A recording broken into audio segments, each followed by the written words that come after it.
So, um, for those of you who don't know me, my name is Capri.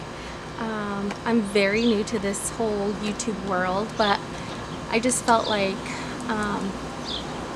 I've kind of had like an itch for a while to do this because I feel like I have a story to tell.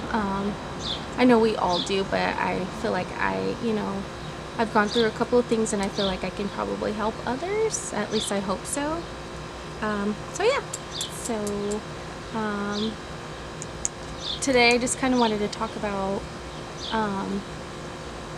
one specific little, I guess, bump in the road that I have been dealing with, and that is the struggle to get pregnant. My husband and I have been together for 14 years and married for 9, and we have no kids together yet, so right now we're kind of in the process of trying to have kids. We're going through IVF, and let me just tell you that it has not been easy, and honestly I didn't really expect it to be, but I've had a pretty good support system, and we're getting through it, but we have had some bumps in the road, and that's kind of what I wanted to talk to you guys about. So if you want to kind of hear my story and how I'm getting through it, because my journey is still not over. It kind of just began, or I wouldn't say just began, but I'm kind of halfway through, I would say. At least I hope so, but you never know. So it is October 2018, and I started to look into IVF. And if you don't know what IVF is, it's in vitro fertilization. So basically what they do is take out my eggs and fertilize them with sperm, and then put it back into my uterus, and hopefully but my situation is a little bit more complicated, so I can't go through with IUI. I have to do IVF, which is fine. It is more work, it's a little more expensive, but yeah, it's what we have to do at this point. But anyway, so in October of 2018 I started looking into IVF, and I looked up places here in Arizona. I live in Arizona that does IVF, and basically looking at reviews and stuff, and I came across Arizona Advanced Fertility Care, and so that's where I chose to go and do all my IVF stuff. So yeah, like I said, in October of 2018 is when I started it. So I went in, they did ultrasound, and basically looked at my ovaries and all that, just to test me and figure out like what exactly is going on, and if I'm even healthy enough to go through with IVF. So everything came out good. They did blood draw as well, and all those tests came out good and stuff. So I don't know why, but we waited a few months, and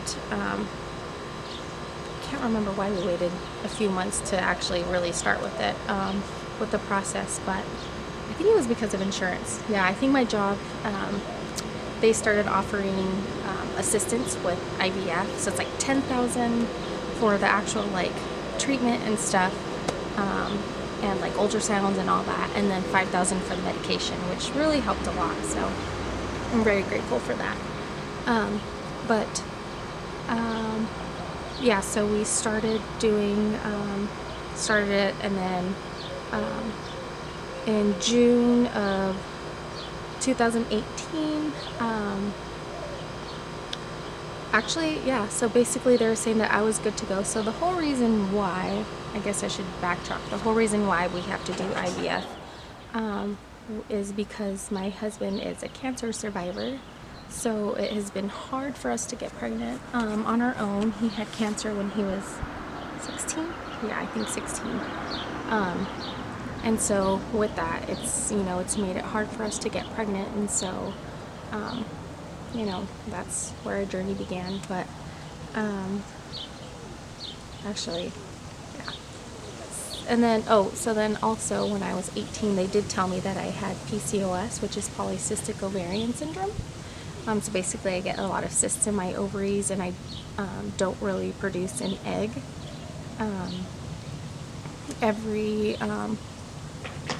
I don't produce eggs every time I have a menstruate, but I also didn't get my periods very regular. So, but that was when I was 18, and so this whole appointment that all the testing and stuff that I did back in October was kind of to just, I guess, revisit that and see if I really do have it. And so all the testing and everything came back negative, and I actually don't, turns out. So they said I'm good to go, I don't have it, so we can continue. So that's when I started to continue with the whole process. And in June of 2019, so yeah, that was in June, I did the ultrasounds, everything came out good. And I had to get an ultrasound like every week, I think it was, up until the actual egg retrieval day. And let me just tell you, it was very nerve-wracking. I had a lot of emotions going into it, actually. I was very excited because when we did ultrasounds, I can see how many eggs I had, and they kept on like saying, wow, like, looks like you have really good follicles. I think we're going to have a pretty good outcome. So I was just getting excited, but then also in the back of my head, I was like, what if I don't have as many as I thought? And so anyways, so come July, I had the egg retrieval, and they ended up getting 30 eggs is what I had, which is a lot. And so I was so excited about that. And then my husband and I, we went camping. We go camping every July. And so we went camping, and they told me, that they were going to call and give me the results and see how many eggs actually like made it through. They have to go through like a cycle to I think it takes like a week is what it was. Basically they see how the eggs do over this period of time, if they survive or not. So they kind of keep me updated, and this time we were going camping, so I was just kind of nervous, and I wanted to find out the final results before we went camping, so I wouldn't be stressing about it the whole time. So but anyways, on the way up to our camping trip, which is 4 hours away, I got a call from the lab, and they said that this was actually our first, I guess, disappointment. Well, I think it's a disappointment, but my husband, he's always the one to help keep me positive and stuff, and so that's kind of one of the, he's my biggest support system, and the reason why I've been, staying so positive and getting through this, because I wouldn't be able to do it without him.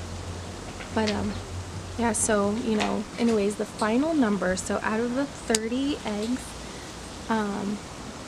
only 17 made it through day 3, and I believe 13 were fertilized with the sperm,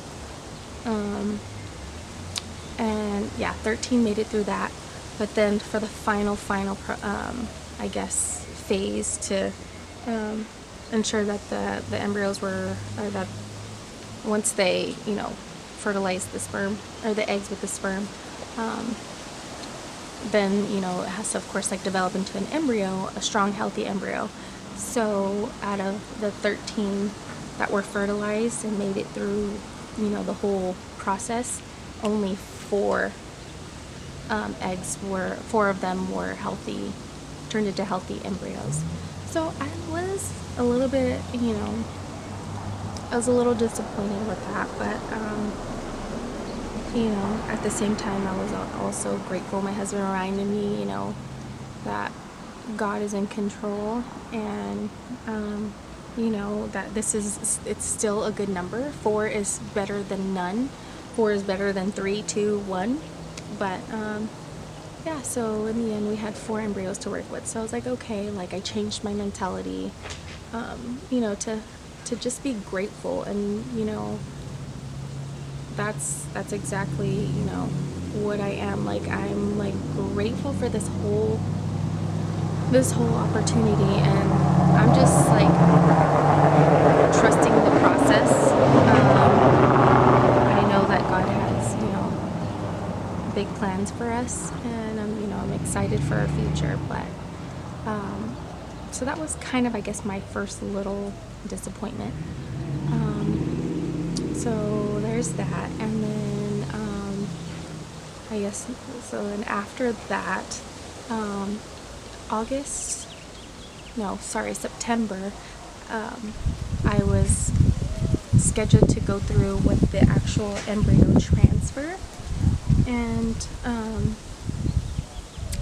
that did not happen. And the reason for that is because right before I started doing the next process, I had to take more medication and stuff, just to help like get my uterus, I guess, in like a healthy state. And so they do like lab work.